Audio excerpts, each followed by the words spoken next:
Assalamualaikum warahmatullahi wabarakatuh. Alhamdulillahilladzi arsala rasulahu bil huda wa dinil haqq liyudhhirahu 'ala dini kullihi wa kafa billahi syahida.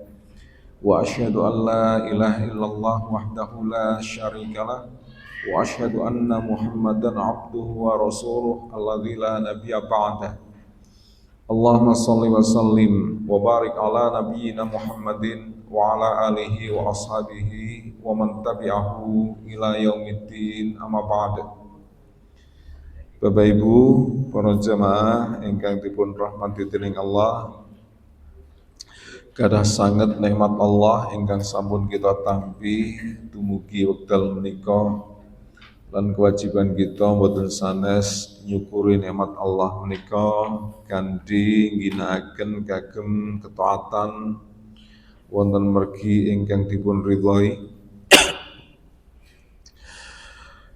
Sonten menika kita tasih membahas perkawis ingkang gegayutan kalian faraid fikih waris. Banyak masalah ya sebetulnya yang terkait dengan fikih warisan itu di luar masalah penghitungan waris. Dan masalah yang akan kita sampaikan ini merupakan satu masalah yang sebetulnya kita itu merasa prihatin dan tidak kita kehendaki itu terjadi di tengah umat Islam. Namun seandainya hal itu terjadi, kita itu harus mengetahui duduk perkaranya, mengetahui bagaimana fikih Islam atau hukum Islam berbicara dan memberikan penyelesaian mengenai masalah tersebut. Masalah kasebat wonten sanes inggih menika perkawis ngingingi hak waris anak di luar nikah. Kula ginten saweneh tondo saking zaman akhir adalah banyaknya anak di luar nikah ini, yang kadang-kadang hal itu menimbulkan persoalan ketika harus bicara mengenai bagian waris. Mila kita umat Islam ini harus mengetahui bagaimana syariat agama kita itu berbicara mengenai masalah hak kewarisan bagi anak di luar nikah. Terus dalam agama itu ada anak yang disebut sebagai anak ghairu syar'i. Anak ghairu syar'i itu adalah anak yang bukan menapa menika bukan lahir sah sesuai ketentuan syariat Islam. Anak ghairu syar'i itu ada dua macam. Pertama namanya adalah anak zina. Yang kedua namanya anak li'an. Anak zina memang istilah syariatnya seperti itu. Tapi seandainya ada anak yang lahir di luar nikah, apakah kita lantas menyebutnya kamu itu anak zina? Kira-kira kalau anak yang lahir di luar nikah itu disebut kamu itu anak zina, perasaannya pun kados pundi? Sakit. Termasuk orang tuanya juga sakit.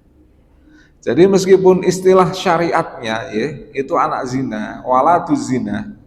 Waladuz zina itu terjemahan harfiahnya adalah anak zina. Meskipun istilah hukumnya, istilah syariatnya seperti itu, bukan berarti lantas kita boleh seenaknya menggunakan itu sembarangan. Ketika kita dalam pergaulan sehari-hari berinteraksi sosial, maka kita dianjurkan tidak menggunakan istilah itu. Menggunakan istilah yang lebih halus, anak di luar nikah. Padahal kalau bahasa Jawa itu mungkin langkung kasar malah ya Pak. Wonten anak lembu peteng. anak anak haram, anak jadah. Anak jadah itu haram atau halal? Yang jelas kalau jadah Mbah Carek itu halal gitu. Nah, waladun zina, anak zina. Seperti juga misalnya istilah kafir menika nggih. Istilah kafir, istilah syariatnya seperti itu, kafir. Orang yang non-Islam itu sebutannya kafir. Tapi apakah kita bisa lantas dengan seenaknya menggunakan istilah itu dalam interaksi sosial? Dumateng para rawuh kaum ingkang rasu agami Islam. Semoga kita purwakani kanthi wawasan basmalah dene ingkang kafir monggo kersa. Ada nggak? MC seperti itu ada nggak? Kalau ada MC seperti itu kira-kira gimana? Ya, istilah syariatnya memang kafir, tapi kita dianjurkan tidak menggunakan istilah itu dalam interaksi sosial kita. Seperti misalnya anak zina menikah. Anak zina dan anak li'an ini termasuk anak ghairu syar'i yang memiliki pembahasan khusus di dalam masalah faraid, di dalam masalah kewarisan Islam. Pangertosanipun ingkang sepisanan ya, anak zina itu siapa mereka? Jadi pengertian anak zina itu pertama adalah anak yang lahir di luar ikatan perkawinan. Ketika lahir itu enggak ada bapaknya, enggak jelas bapaknya siapa.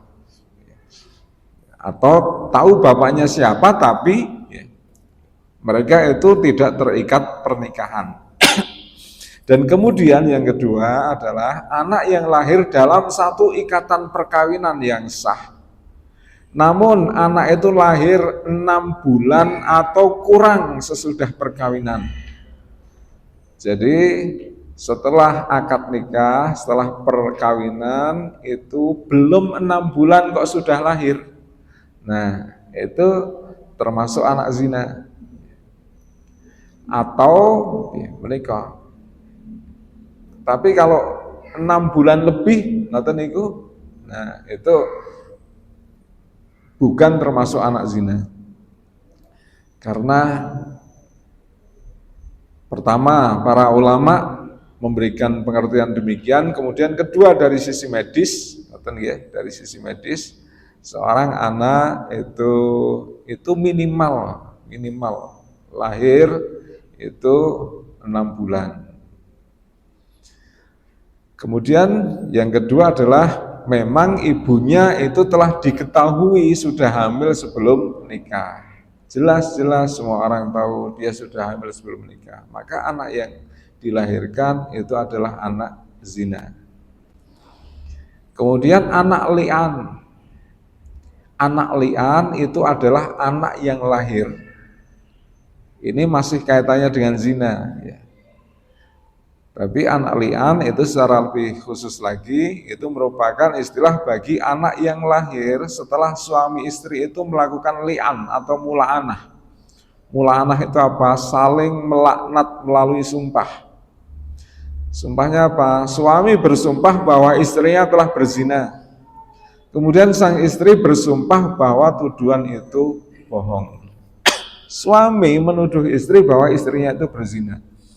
Kalau menuduh seseorang itu berzina, itu butuh berapa saksi? 4 saksi. 4 saksi. Kalau seandainya tidak terpenuhi 4 saksi, maka dia kalau tidak bisa membuktikan, dia bisa terkena jarimah atau terkena tindak pidana yang namanya qadzaf. Qadzaf itu apa? Menuduh zina. Menuduh zina ini termasuk dosa besar. Yang pelakunya itu dihukum yang menjadi hukum ketentuan Allah. Hukumnya adalah dipukul, dicambuk 80 kali. Ini bagi orang yang menuduh zina tanpa bukti, tanpa saksi. Sekarang kalau seseorang itu tahu bahwa memang istrinya itu berzina, dia itu tahu. Wong dia yang grebek kok. Misalnya seperti itu ya. Dia yang grebek tapi dia itu tidak punya saksi. Ngaten niku. Napa terus tuduhannya tidak berlaku? Nah, Al-Quran memberikan penyelesaian nikah dipun sebataken wonten surah An-Nur ayat 6 sampai 9. A'udzu billahi minasyaitonir rajim. Walladzina yarmuna azwajahum wa lam yakul lahum syuhada illa anfusuhum fasyahadatu ahadihim arba'a syahadatin billahi innahu laminas shadiqin. Dan orang-orang yang menuduh istrinya berzina padahal mereka tidak ada mempunyai saksi-saksi selain mereka itu sendiri. Artinya cuma dia yang melihat, tidak ada saksi yang lain, apalagi 4 orang. Maka persaksian orang itu ialah 4 kali bersumpah dengan nama Allah. Sesungguhnya dia adalah termasuk orang-orang yang benar. Jadi sebagai pengganti saksi itu, maka dia itu bersumpah 4 kali, demi Allah aku telah melihat istriku berzina misalnya. Demi Allah, itu diulang sampai 4 kali. Wal khamisatu anna la'natallahi alaihi in kana minal kadhibin. Kemudian sumpah yang kelima, sumpah yang keempat kan menuduh istrinya itu. Kemudian sumpah yang kelima bahwa laknat Allah akan menimpa dirinya jika dia itu termasuk orang-orang yang berdusta. Jadi kalau seandainya sumpahnya itu palsu, maka dia itu siap untuk menerima laknat Allah. Ini sumpah suami yang menuduh. Kemudian istri yang dituduh bagaimana? Wa yadra'u anhal adzaba an tashhada arba'a syahadatin billahi innahu laminal kadzibin. Istrinya itu dihindarkan dari hukuman oleh sumpahnya 4 kali atas nama Allah. Sesungguhnya suaminya itu benar-benar termasuk orang yang dusta. Jadi kalau misalnya istrinya itu menolak tuduhan suaminya, maka istrinya juga bersumpah 4 kali. Demi Allah, tuduhan suamiku dusta. Itu diulang 4 kali. Kemudian yang kelima, wal khamisatu anna ghadaballahi 'alaiha in kana minas shadiqin. Dan sumpah yang kelima, istrinya bersumpah yang kelima bahwa laknat Allah atasnya jika suaminya itu termasuk orang-orang yang benar. Tapi kalau seandainya suaminya itu menuduh itu benar dan istrinya itu mengingkari tuduhan suami, maka istrinya itu bersumpah 4 kali dan setelah sumpah 4 kali itu dia mengatakan seandainya tuduhan suamiku itu benar, aku siap menerima laknat Allah. Proses ini disebut mula'anah. Disebut mula'anah. Kalau seandainya memang benar, kemudian si istri itu mengandung, melahirkan anak, maka anak yang lahir setelah proses mula'anah itu disebut anak li'an.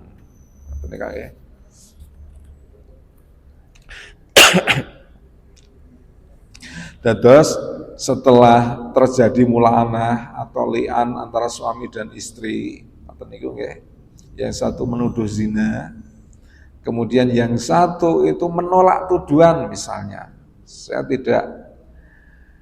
tidak mau dituduh zina, tuduhan suamiku dusta. Maka setelah proses mula'anah itu, maka suami istri itu harus dipisahkan. Dia pernikahannya terputus dan selamanya. Artinya tidak boleh rujuk lagi. Nah, lantas bagaimana nasib anaknya? Anak yang lahir setelah proses mula'anah itu. Nikah. Mengenai nasab dan kewarisan, anak zina dan anak li'an tidak mewarisi dari bapaknya karena terputusnya nasab. Jadi anak zina dan anak li'an itu dianggap putus nasabnya dengan sang bapak. Sedangkan salah satu asbabul irs, salah satu sebab kewarisan adalah memiliki nasab atau memiliki pertalian darah. Karena si anak ini dianggap terputus nasabnya dari sang bapak, maka si anak ini tidak menjadi ahli waris dari bapaknya. Keduanya, anak zina maupun anak li'an itu dinasabkan kepada ibunya. Ibnu Qudamah Al-Maqdisi menjelaskan, wal hukmu fi mirasi waladuz zina fi jami'i madzakarna kal hukmi fi waladil mula'anah. Hukum kewarisan anak zina dalam semua hal, sebagaimana yang telah kami jelaskan di atas, kata Ibnu Qudamah, adalah sebagaimana hukum anak li'an. Jadi hukum anak zina mengenai kewarisan itu sama dengan hukum anak li'an. Sama-sama tidak mewarisi dari bapaknya. Hal itu berdasarkan sabda Nabi Sallallahu Alaihi Wasallam, ayyuma rajulin ahara bi khurratin au amatin fal waladu waladu zina la yarisu wala yuris. Setiap orang yang menzinai perempuan, baik perempuan merdeka maupun budak, maka anaknya adalah anak zina, tidak mewarisi dan tidak mewariskan. Kemudian dalil yang lain adalah Abdullah bin Umar radhiyallahu anhu, beliau mengatakan, annan Nabiya sallallahu alaihi wasallam la'ana bainar rajulin wa imratihi fantafa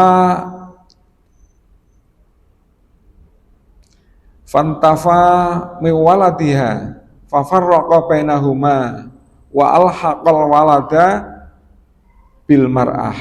Nabi sallallahu alaihi wasallam mengadakan mula'anah, sumpah li'an antara seorang lelaki dengan istrinya.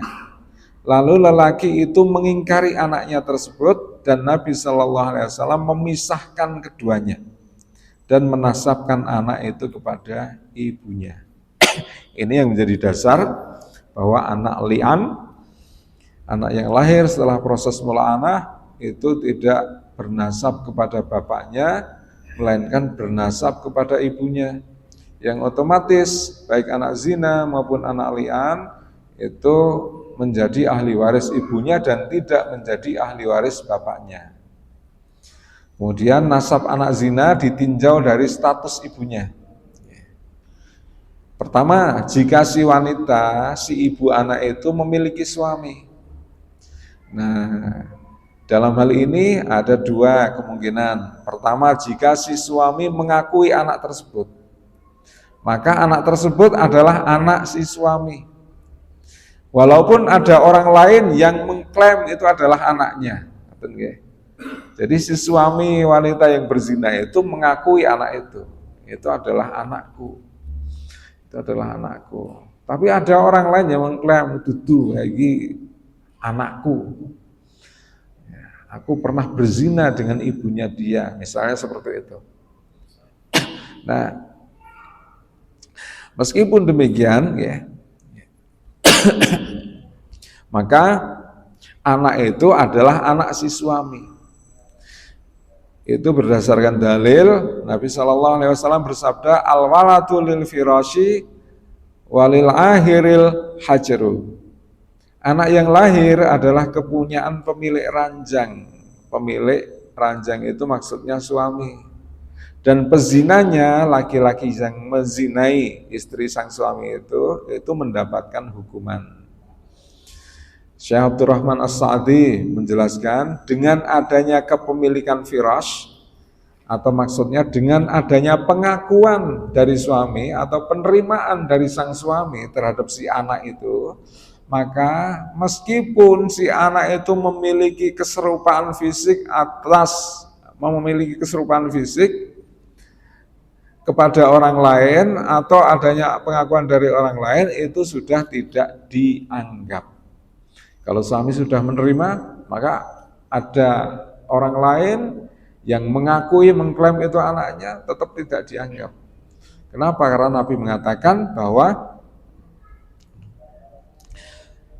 kalau seorang wanita bersuami dan berzina dan kemudian dia melahirkan anak, maka anaknya itu adalah anak pemilik ranjang, anak suaminya itu. Itu kalau suami mengakui anak tersebut. Kemudian jika si suami mengingkarinya, itu bukan anakku, itu bukan anakku. Dan si wanita itu memang mengakui bahwa dirinya berzina, maka jelas anak itu menjadi anak zina. Seorang wanita bersuami berzina sampai memiliki anak. Si suami itu tidak mau mengakui anak yang dilahirkan oleh istrinya itu, dan si istri sendiri mengakui bahwa itu merupakan anak zina, maka jelas anak itu dinasabkan ke ibunya, tidak dinasabkan ke sang suami. Kemudian jika si wanita mengingkari, maka sebagaimana petunjuk syariat dilakukan mula'anah, dan anak itu menjadi anak li'an. Itu nasabnya ke ibunya juga, bukan ke bapaknya. Nah sekarang yang banyak terjadi adalah jika si wanita tidak memiliki suami. Si wanita tidak memiliki suami kok punya anak. Nah ini jelas nasabnya itu ke ibunya. Ini jelas ya. Seorang wanita tidak memiliki suami, kok dia punya anak, maka anak itu jelas nasabnya adalah ke ibunya. Tapi seandainya ada orang yang mengakuinya, nah ini ada wanita tidak bersuami kok punya anak, kemudian ada laki-laki yang mengakui bahwa dia itu adalah anakku. Maka bagaimana pendapat para ulama? Para ulama itu berbeda pendapat di sini. Pertama, anak tidak dinasabkan kepada orang yang mengakuinya. Niki merupakan pendapat mayoritas ulama. 4 imam mazhab, Imam Hanafi, Imam Maliki, Imam Syafi'i, dan kemudian juga Imam Hambali. Ditambah Ibnu Hazm dan Ibnu Qudamah. Termasuk Ibnu Hazm dan Ibnu Qudamah.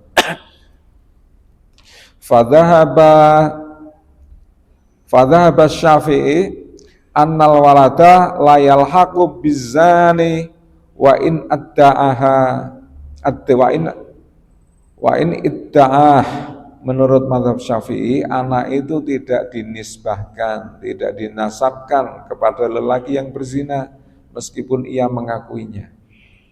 Ya, meskipun ada orang yang mengakui, meskipun orang lain itu juga tahu dia itu anaknya siapa, tapi si anak dari wanita yang tidak bersuami itu nasabnya tetap ke ibunya, bukan kepada orang yang menzinai itu. Dasarnya adalah pertama adalah hadis At-Tirmidzi di atas, bahwa siapa saja yang menzinai wanita merdeka atau budak, maka anaknya adalah anak zina, tidak mewarisi dan tidak mewariskan. Kemudian yang kedua adalah hadis dari Abdullah bin Amr.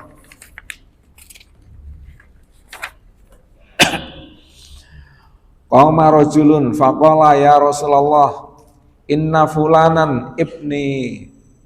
Seseorang laki-laki berdiri kemudian ia berkata, wahai Rasulullah, sesungguhnya si fulan ini itu adalah anak saya. Ahartu bi ummihi fil jahiliyah. Saya dulu telah menzinai ibunya itu di zaman jahiliyah. Jadi ini ada orang yang mengklaim bahwa anak seorang wanita itu wanita lain, itu adalah anaknya, karena dia dulu di masa jahiliyah pernah berzina dengan si ibu dari anak itu. Kemudian Nabi menjawab, faqala Rasulullah sallallahu alaihi wasallam, la ti'awata fil Islam, dhahaba amrul jahiliyah, al waladu lil farishi walil ahiri al hajru. Tidak ada pengakuan anak di masa Islam. Masa jahiliyah sudah hilang. Anak adalah milik suami wanita itu. Dan penzina itu mendapatkan hukuman, tidak mendapatkan anak. Sisi pendalilan hadis ini bahwa menasabkan anak dari wanita tidak bersuami kepada lelaki pezina itu menyelisih kandungan hadis ini, bahwa si pezina itu mendapatkan hukuman, bukan mendapatkan anak, meskipun si pezina itu mengakui si anak. Jadi pendapat pertama mengatakan bahwa anak itu tidak dinasabkan kepada lelaki yang mengakuinya, yang mengklaimnya. Ini pendapat pertama. Kemudian pendapat kedua, kalau ada orang wanita yang tidak bersuami kok melahirkan anak, kemudian ada laki-laki yang mengklaim bahwa itu adalah anaknya, maka pendapat kedua ini mengatakan anak itu dinasabkan pada orang yang mengakuinya. Ini merupakan pendapat Ishaq bin Rahuyah, Urwah bin Zubair, Sulaiman bin Yasar, niki sedaya tabi'ut tabi'in, dan Ibnu Taimiyah. Ibnu Taimiyah adalah ulama yang jauh setelah masa tabi'ut tabi'in itu. Itu dikatakan wa dhahaba ila subuti nasabi waladiz zina minazani bi ghairi sahibati firashin lizaujatihi. Mereka berpendapat bahwa tetapnya nasab anak zina kepada orang yang berzina.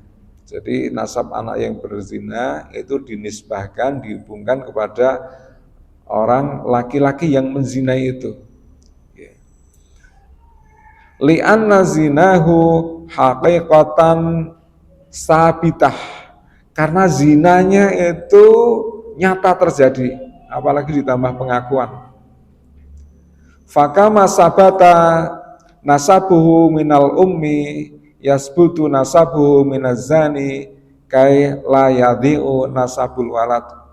Maka sebagaimana nasabnya bertemu kepada ibunya, sebagaimana si anak itu nasabnya itu kepada ibunya, maka nasab anak itu juga bertemu dengan si pezina, orang yang menzinai ibunya. Kenapa demikian? Agar tidak tersia-sia nasab anak itu. Ini pendapat kedua. Ibnu Taimiyah mendasarkannya pada sabda Nabi SAW yang mengatakan bahwa anak zina adalah milik suami, milik al-firash. Dan sabda ini itu berlaku bagi wanita bersuami. Sehingga jika si wanita itu tidak bersuami, maka tidak masuk pembahasan dalam hadis ini. Maksudnya ketika wanita bersuami, berzina, maka si anak itu menjadi anak dari suami si wanita itu. Sedangkan jika wanita itu yang berzina itu tidak bersuami, maka anaknya itu tidak diberikan pada suaminya, wong tidak bersuami. Sehingga dengan demikian maka anak itu dihubungkan kepada lelaki yang menzinainya. Kemudian dasar yang dijadikan sebagai alasan dari Ibnu Taimiyah yang kedua adalah perbuatan Khalifah Umar bin Khattab radhiyallahu anhu. Anna Umar ibn al-Khattab kana yulitu auladal jahiliyah biman adda'ahum fil Islam. Umar bin Khattab itu dahulu menasabkan anak-anak jahiliyah kepada yang mengakuinya dalam Islam. Kemudian yang ketiga adalah kias atau analogi. Jika kedua pasangan zina itu sepakat bahwa anak itu miliknya, lalu apa yang menghalangi penasaban si anak itu kepada bapaknya? Sebab jika selain keduanya tidak mengakuinya. Jadi kalau orang yang berzina saja itu sudah mengakui si anak itu, lantas apa yang menjadi penghalang jika si anak itu dinasabkan kepada sang bapak? Terlebih tidak ada orang lain itu yang mengakui si anak. Lagi wis ana sing ngakoni kok ora dinasabke kepada sang bapak. Ini alasan yang kedua. Lantas mana yang lebih kuat, lebih rajih di antara dua pendapat ini? Pendapat pertama ya. Pendapat dari jumhur ulama itu dianggap lebih kuat. Karena kesahihan dalil dari hadis Nabi SAW yang mendasarinya. Sehingga anak yang lahir dari wanita yang tidak bersuami itu tidak dinasabkan kepada laki-laki yang mengakuinya, melainkan dinasabkan kepada ibunya. Sehingga meskipun seorang wanita tidak bersuami, memiliki anak, dan ada orang laki-laki yang mengakuinya, maka dia, si anak itu tidak mendapatkan hak waris dari laki-laki yang mengakuinya. Nasabnya kepada ibunya, sehingga dia menjadi ahli waris dari ibunya. Kalau kita menikahi Bapak Ibu para jemaah, wonten maulidan preso. Monggo. Kalau misalkan akhirat perempuan yang hamil, tapi tidaknya mengerti, terus akhirnya misalkan saya menikahinya untuk malu, itu rasanya gimana? Mboten nggih. Kalian nggih. Tak ngomberin.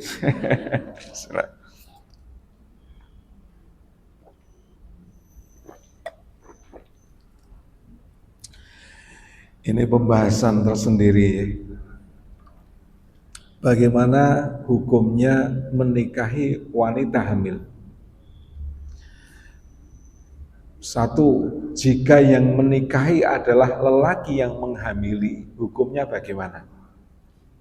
Dua, jika yang menikahi adalah lelaki lain yang tidak menghamili, hukumnya bagaimana?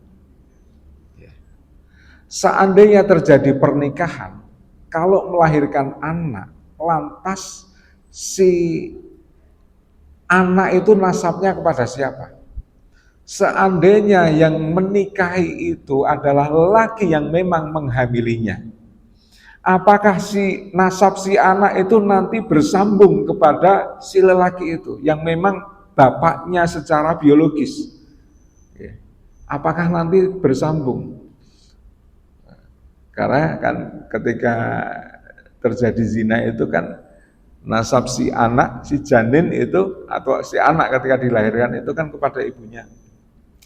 Ya. Tapi ketika sebelum lahir itu sudah dinikahi oleh yang memang dia itu bapaknya, apakah nasab si anak itu nanti tersambung kepada si bapak? Ngoten niku nggih. Niku pembahasan rada dawa. Mula kula jawab ahad depan mawon nggih. Kita secara khusus bahas itu ngoten niku. Ya. Niki sebagai pengantar saja kan. Jadi memang itu kemudian diatur secara khusus, dan para ulama itu membahas juga secara khusus. Ngoten niku. Bocoran mawon nggih. Bocorane ngeten. Bocorane ngeten. Menikahi wanita hamil itu juga merupakan satu masalah khilafiyah, ikhtilaf ulama yang cukup ketat. Sebagian ulama mengatakan tidak boleh menikahi wanita hamil, tunggu sampai melahirkan. Sebagian ulama mengatakan boleh. Kata niku. Saya katakan ini masalah yang napa menika wau samar itu sampai ya, putusan tarjih Muhammadiyah itu berubah. Putusan tarjih Muhammadiyah sebagai contoh ya. Putusan tarjih Muhammadiyah ketika mengatakan bagaimana hukum seorang lelaki itu menikahi wanita hamil. Pendapat pertama mengatakan tidak boleh. Nah, kemudian tidak lama kemudian ada pendapat kedua mengatakan boleh, mengoreksi pendapat pertama. Dan karena memang para ulama di sini memang berbeda pendapat. Lantas bagaimana menurut hukum Indonesia? Kita merujuk bagaimana menurut undang-undang perkawinan, menurut kompilasi hukum Islam, dan juga menurut hukum perdata.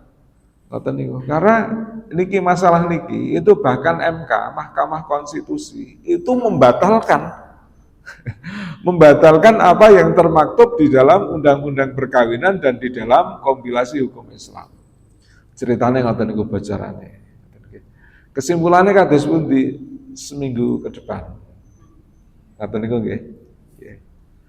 Kula kinten menika nggih Bapak Ibu para jemaah, semoga bermanfaat. Ada kurang lebihnya mohon maaf. Kula pungkasi, nasrun minallah wa fathun qarib. Wassalamualaikum warahmatullahi wabarakatuh.